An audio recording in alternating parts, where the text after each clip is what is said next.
Hello and welcome to episode number 2 of the Runner's High Times podcast. I'm your host, Gene Priest, and today we're going to go on a solo run. Well, I'm going to do a solo episode. There's not a guest today.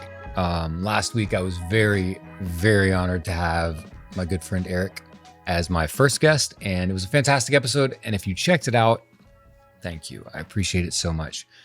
And if you are listening for the first time right now, also, thank you.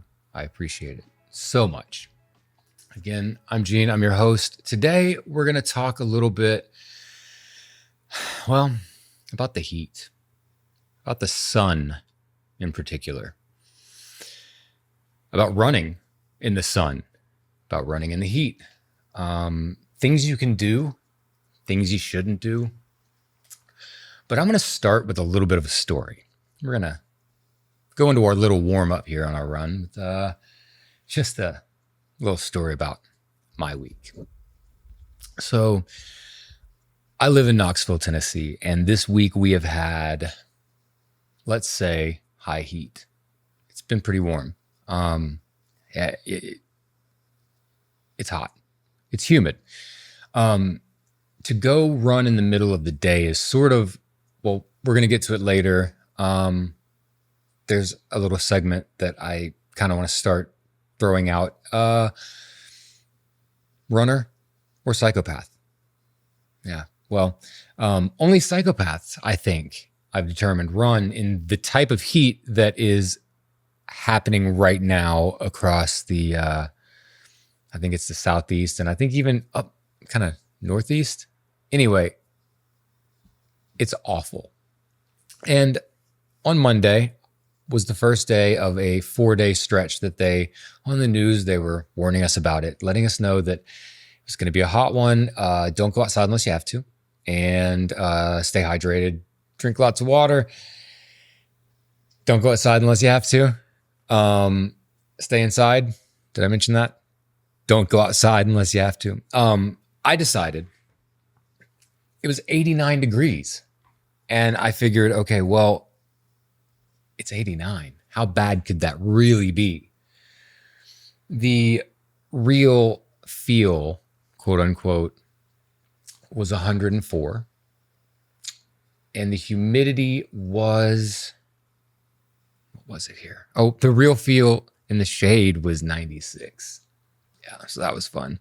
The UV index, nothing crazy, just an 11. Extreme. Yeah.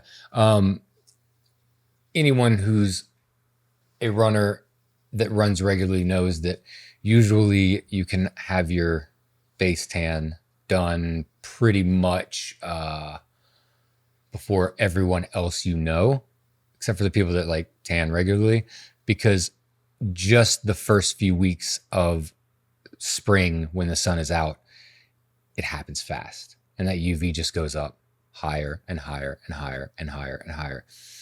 And then there's these heat waves and the humidity and the things that come through, just like this front that we had this last week. So 52% humidity. I decided to go out and I thought, you know what? I'll just do a quick 5. Famous last words. No, I actually went out thinking I'll just do a quick 3. And it's hot, so I'm not going to tempt fate or anything crazy. I'm not trying to prove anything to anybody. I'm just going to go do it. So I get out there, start running, put my headphones in, keep going. Mile 1, fantastic. Mile 2, it's getting a little warm, for 89. It's getting a little warm. Shirt comes off. Sweat's definitely moving. By mile 3,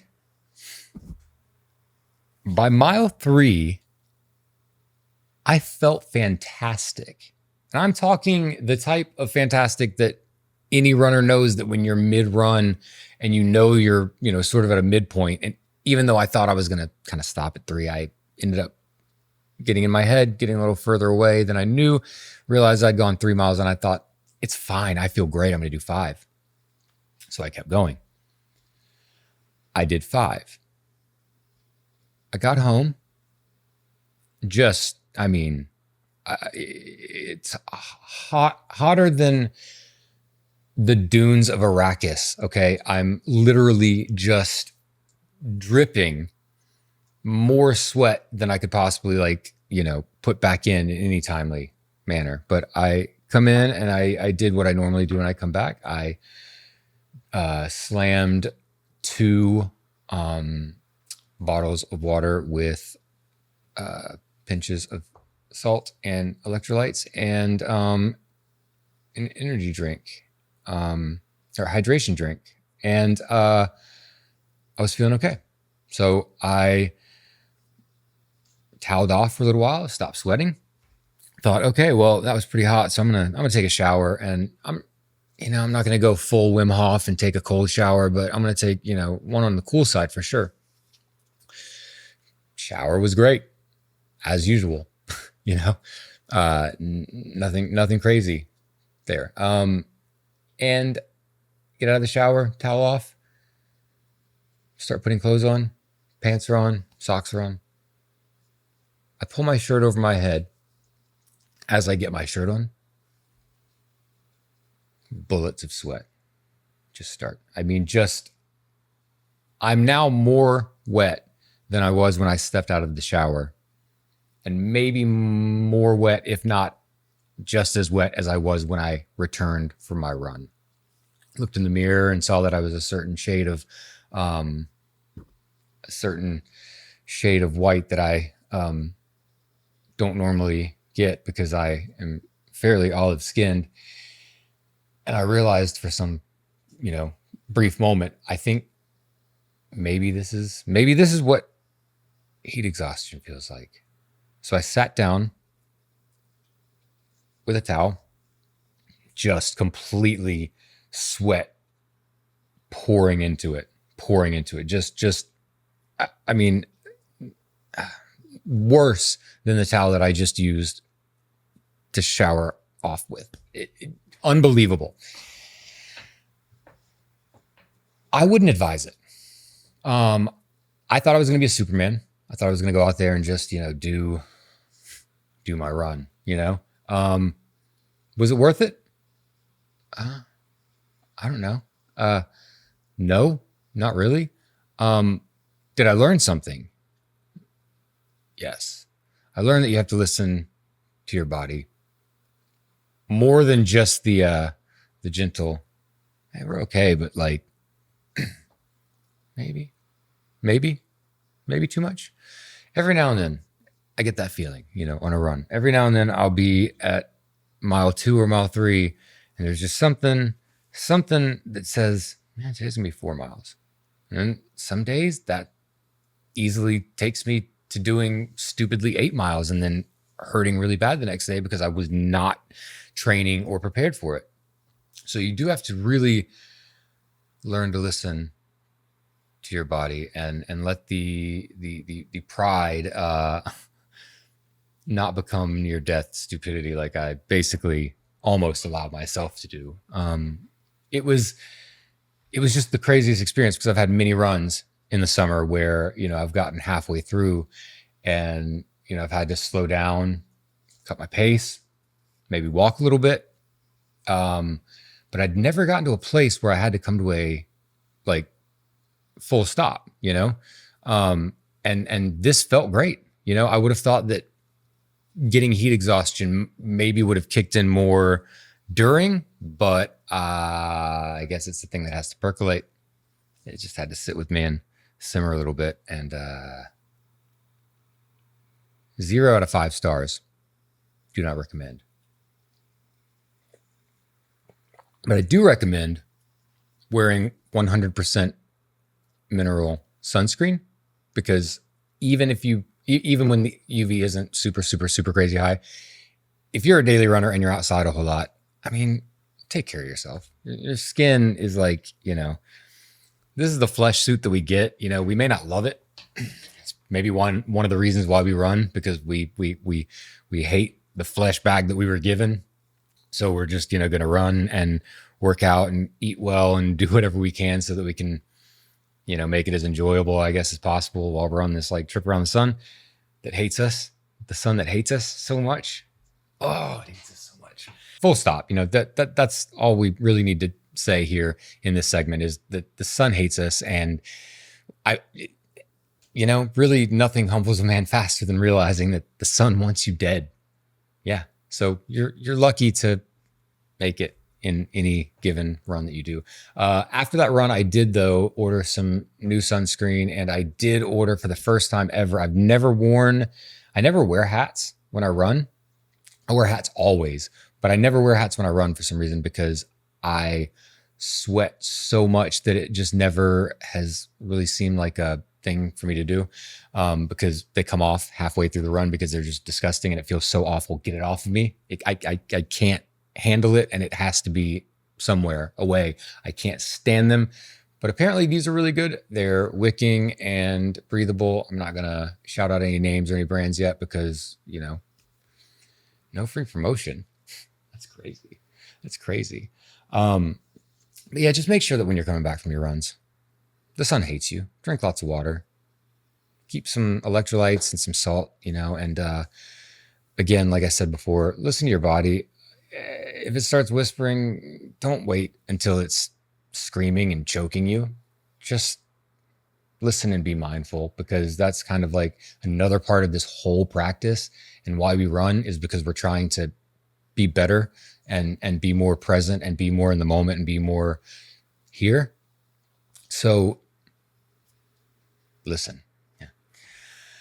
Okay.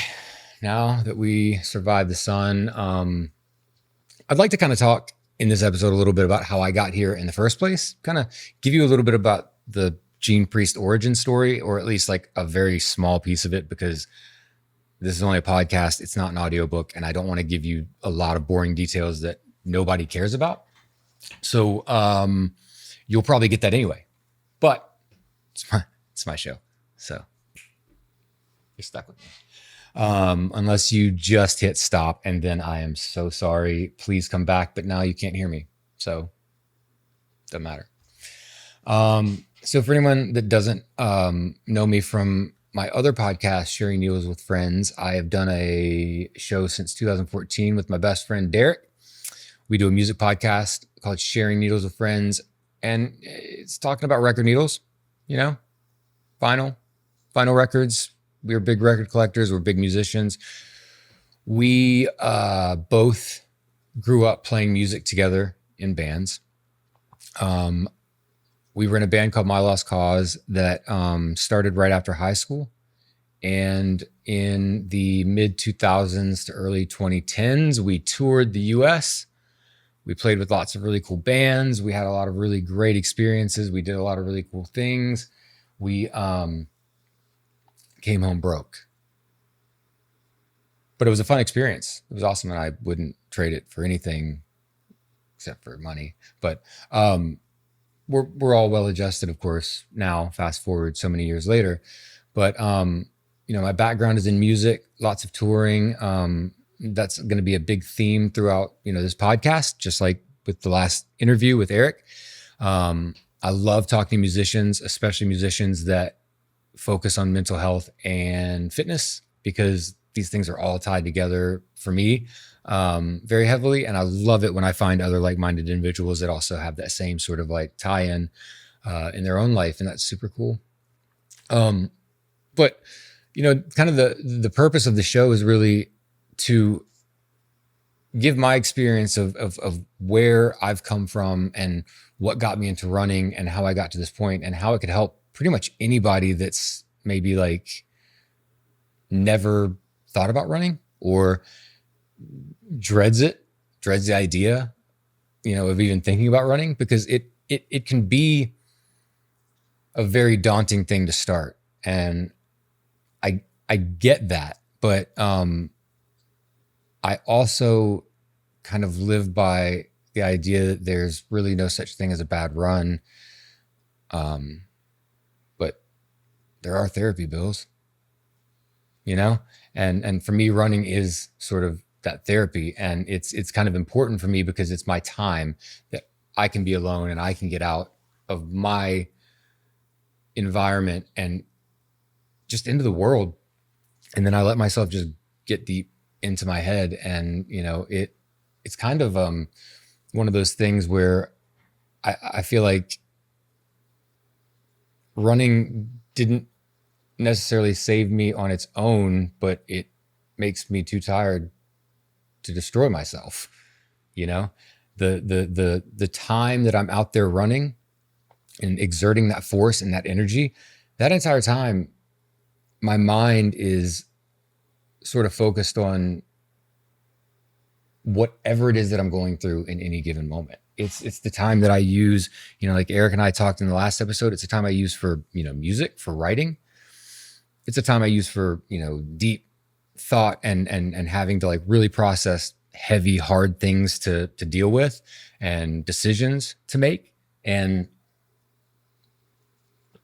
I found that sometimes just letting your mind go, there are times where you almost enter that meditative state without even trying. There are some runs where I go and I don't even turn on any music, and I just start focusing on a singular thought, and before I know it, I've gone 2 miles, and I realize like, whoa, you kind of snap out of that like little trance that you sort of put yourself in by letting your brain go on that like autopilot of thought, and it starts doing what it needs to do, and it really starts sort of processing, and it's a beautiful thing. For me, it started daily about 5 years ago. I've always been a runner. Ran in middle school track and in high school track, and I was just never big on the competitive nature of it. I've never really been a competitive person, except for with myself. I've not really had a lot of that drive in me to run marathons or to beat times of other people and stuff like that. It's all beating personal bests, and that's how I've kind of always been.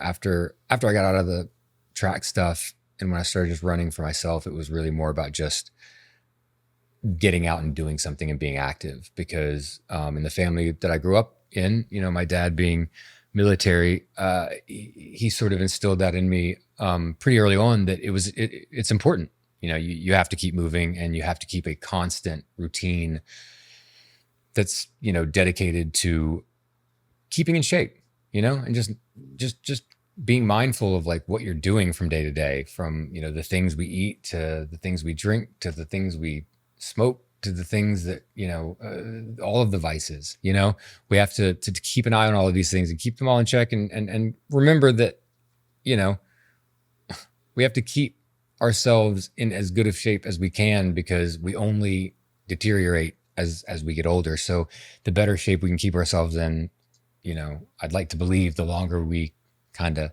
can keep that momentum going. And so about 5 years ago, I stopped smoking. And so what I decided then was, okay, I'll reverse that. And if I start running every day, maybe that can help combat any of what I might have done to myself over, these last few years of smoking. Because I didn't start smoking until mid-20s. So kids, don't smoke. It's not cool. It's not, don't vape, don't whatever, don't Zen, I don't know. Don't do it, because there's no point in starting it, because it's a slippery slope that once you start going down it, you're stuck. So just stay away from it. And I'd gotten to a point where I didn't really like myself when I like saw what I saw in the mirror. I was eating whatever I wanted to eat. I was drinking a lot, 6-pack for sure. It wasn't here. Well, that was a keg. Plenty of 6-packs. I drank plenty of 6-packs. I really, really, and because I love beer, I love craft beer. I love good, I love the artisanal aspect of it, the craft brewery thing. I like trying new things. That's always exciting, but also when I was drinking, and at that point, it was hard to keep myself in check and keep it moderated because it was just something that I did. I would eat whatever I wanted to do, and I smoked cigarettes, and I would drink. And then one day, like I said, I just saw myself and thought, "What are you doing? What?" Like, I seriously had I had to stop and like really focus on myself in the mirror, because for a second I didn't recognize myself, because I've always been, I don't want to say like super like fit or super thin, whatever, but like, just kind of average. But I saw myself and realized, oh, hey, bud, what you got there? Huh? What's that? Letting yourself go, huh? Yeah. Oh, I let myself go. I had let myself go a little too far, right? A little too far.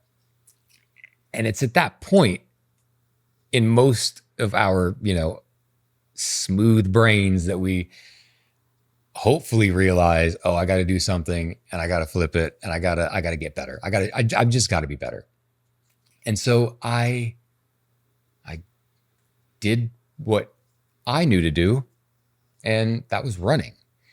So I took what was a, every few weeks, a couple times a week. If I was lucky, I'd get out there for a mile or something. I decided I was going to take this love that I had of running, and I was going to force myself to start doing it more and more and more until I could basically just knock the tar and all the dust and all the gross stuff that I had just like built up in my lungs and just allowed to abuse myself over and over and over for years, to just knock all of that stuff out and get it. I know you can't reverse it, fully, but you can at least, from what research I have done, I definitely caught it at a time where I could, like heavily redact a lot of that like harm that I was doing. So I started it, and it was not easy. It was not easy to start running when you've only done it as like a sort of,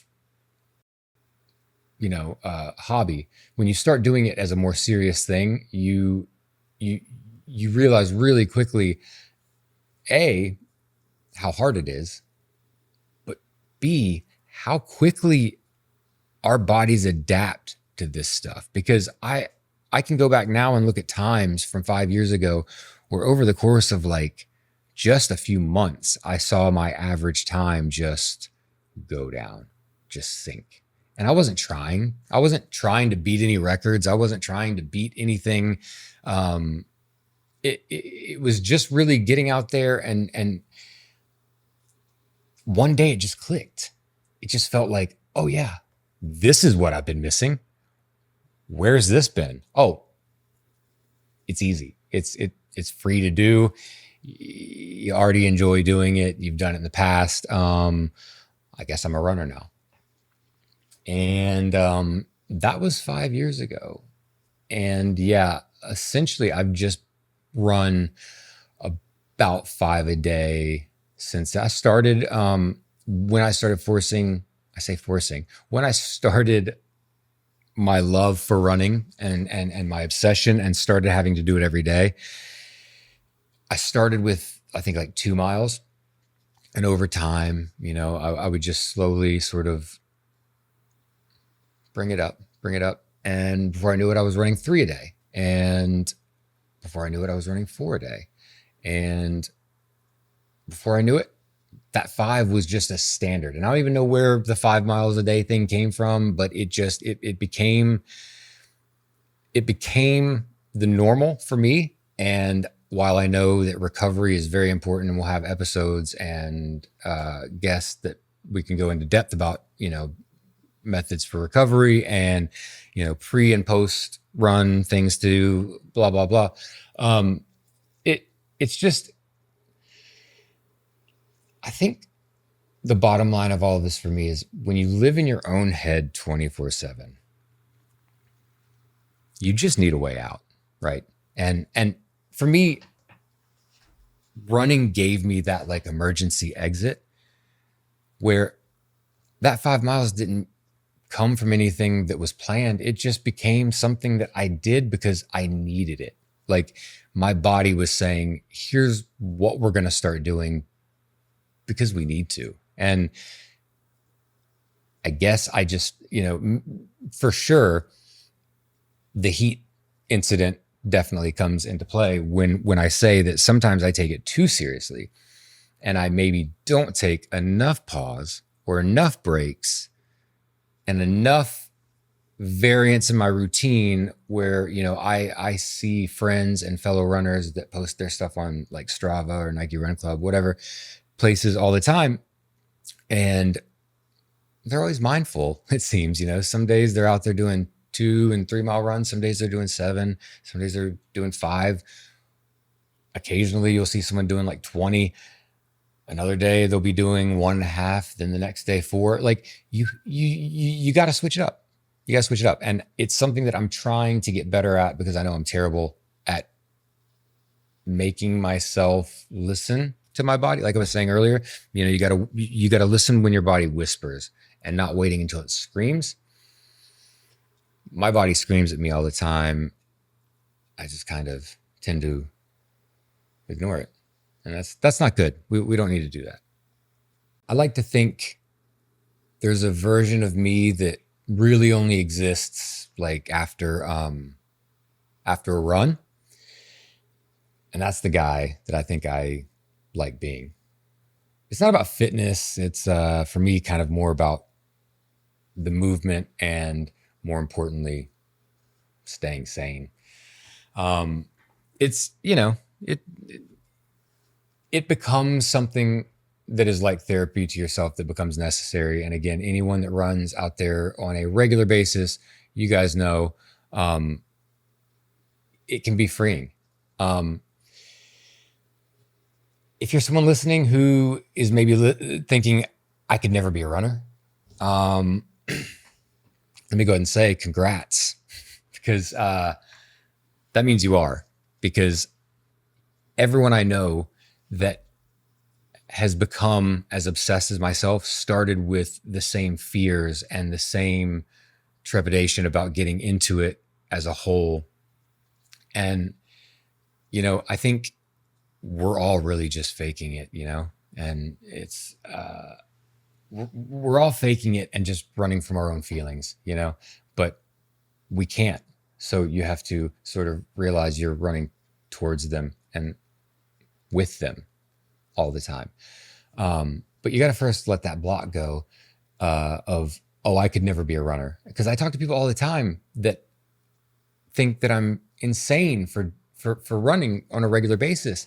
And while I have a lot of friends that are like-minded and do the same thing, and for us it's normal, I also get that because I used to not do it as extreme, and I would have thought kind of maybe not like it's extreme, but that's definitely not for me. But again, I didn't really plan it. I think that my mental health just needed it more than I really sort of like ever knew. And that's okay. It's okay. So this is a little segment we're going to try tonight, and maybe it'll be recurring. I don't know. I just came up with a few of them. Mainly I'm throwing this out there because it'll be fun to see if we can get any listeners to contribute your own. And this is the segment inspired by my own misadventures of running in excessive heat when the news repeatedly said, don't run, do not be outside, do not run, do not be outside. It's over and over. I didn't listen. Runner or psychopath? Okay. I'm going to just go through this list here. And we can just kind of rate them from 1 to 3, okay? 1, being certified runner, okay? And I'm going to give you guys time to answer these before I give you the answer, because obviously I made the answers. 2, kind of nuts. 3, seek help immediately. Okay. Running in rain gear in 80-degree weather. Okay. That's a thing people do. People do run sometimes. There's a guy that I see, true story, on the street, the main street that I run along, that occasionally in the summer is wearing one of those, I feel like you can buy them on Amazon. I want to say, and that's another segment I want to do, is ridiculous reviews on running products, because believe I could do a whole episode on that, but that's for another. He's wearing the suit that looks almost like a trash bag, right? And it's to hold sweat in, and I get it. You know, there are methods people use. So I'm gonna equate that guy to this rain gear in 80-degree weather, especially because Tennessee has humidity. That's going to be 2. We're going to go kind of nuts on that. Number 2, gummy worms during runs. Think about that for a second. No, that's a certified runner. There are many amazing supplements out there that are meant for runners to take while out and running. Supplements that are gummies that you can take before a run, during a run, after a run, for recovery. It's pretty awesome. As someone who loves gummies in general, like I do, runners gummies, that's pretty awesome. Running with no audio at all, because I've seen a lot of people ask that question. Do I prefer to run with or without audio? Certified runner, running with no audio at all. You don't need the music. The music can fuel every single run that you're on. The music can absolutely do what it does to me all the time and take what you think is going to be a recovery day, and then by the time you've got a playlist of some sort and you put it in your ears and you hit play, you're off. And then sometimes when pace training, I find that audio is by far the best way to go.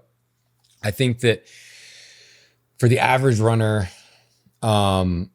music helps because it gives you a rhythm, the BPM, it gives you something to run to and find a cadence with. And especially, you know, I tell, there's a lot of people who have asked me, you know, when first starting, like what's good stuff to listen to? Because when I started running, I made playlists all the time, looking up different songs that had different BPMs so that I could make sure that every single mile, you know, I was running to songs that kept me in a 9-minute and 30-second pace, or a 9:45 pace, or a 8-minute pace, whatever it was.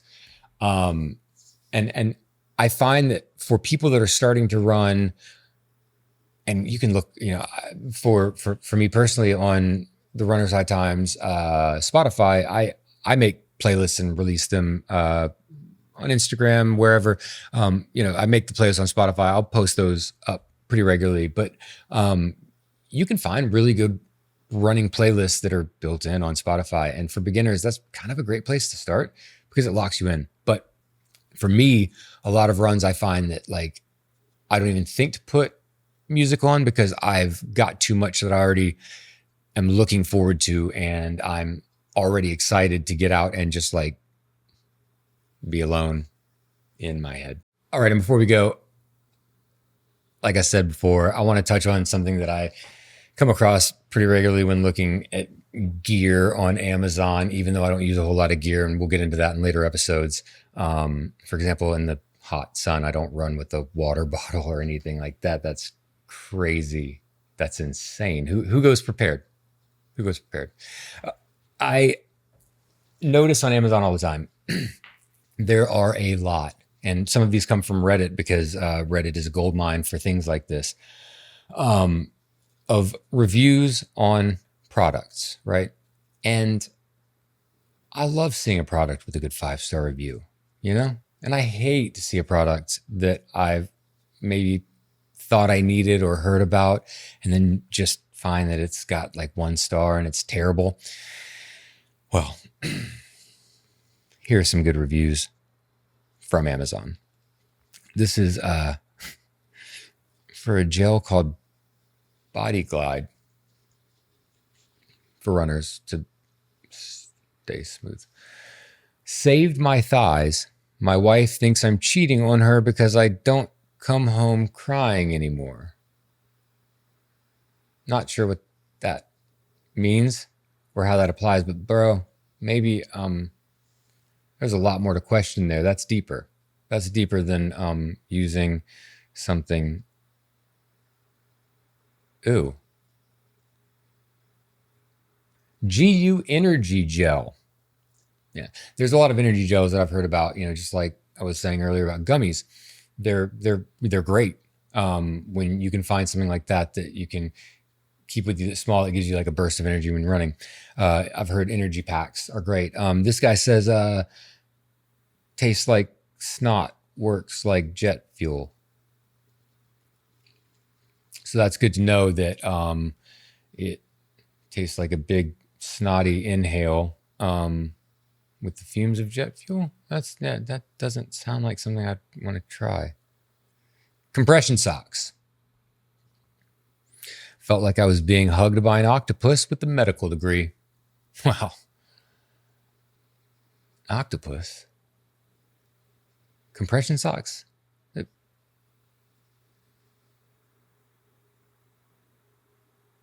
And finally, on a running belt, held my phone, keys, a gel, and my shame after puking at mile 9. Yeah, that's a rough one. I think anyone that has gone extreme running, done marathons, half marathons, anything like that, while there is absolutely a euphoric feeling and something that I think we all chase called the runner's high, where you definitely feel it and you're grateful and you feel nothing but gratitude and you love every moment of it. Yeah, there's a threshold to that. That's where the psychopath part comes in. And that's where, you know, you got to kind of start looking at the other signs, I guess, you know. But, you know, all that to say, be safe. PSA, it's hot out there right now. And I want you guys to continue being able to listen to the show. And I want to be able to continue bringing you the show, hopefully with like some really great guests. I got a bunch of people lined up that I would love to have on, and a lot that have been reached out to. A lot of them have said yes. They're just in the process of scheduling. So we will have some really great guests, and then other episodes of myself just talking about, you know, what's going on, you know, just basically whatever, you know, it's my show. You're kind of stuck with it. And so whatever I feel like doing, I guess, if you listen, you're along for the ride. And if you listen, I love you. And thank you so much. It's kind of early, you know, being the second episode, to really be able to tell where this is going to end up and where this is going to go, where the show is going to develop into. I just felt like this was a good opportunity to take a quick episode to just sort of give a little more backstory, since I started out of the gate with a guest, just to give you a little bit of backstory on who I was, who I am. And you'll learn a whole lot more about me, probably more than you want to know, honestly. But that's okay. Anyway, that's it for the Runner's High Times, episode number 2. Thank you so much for being here. I love you guys tremendously. And if you're new, thank you. If you were around for the last episode and you stuck around, double thank you. And it's kind of just, this is the show that's just your weekly reminder that you can, you know, be both physically fit and mentally unstable. And that's why running is beautiful. Okay. Both can be true. Follow the show. tag me in your runs. Tell me if you're a runner or a psychopath, like myself. And you can find me at Runners High Times on Instagram or at Gene Priest, and everywhere. Yeah, everywhere else it's at Gene Priest and at Runners High Times. All of the places, and on the internet, runnershightimes.com. On Spotify for the video, Apple Podcasts, and everywhere else for audio. Yeah, and until next time, run for your life.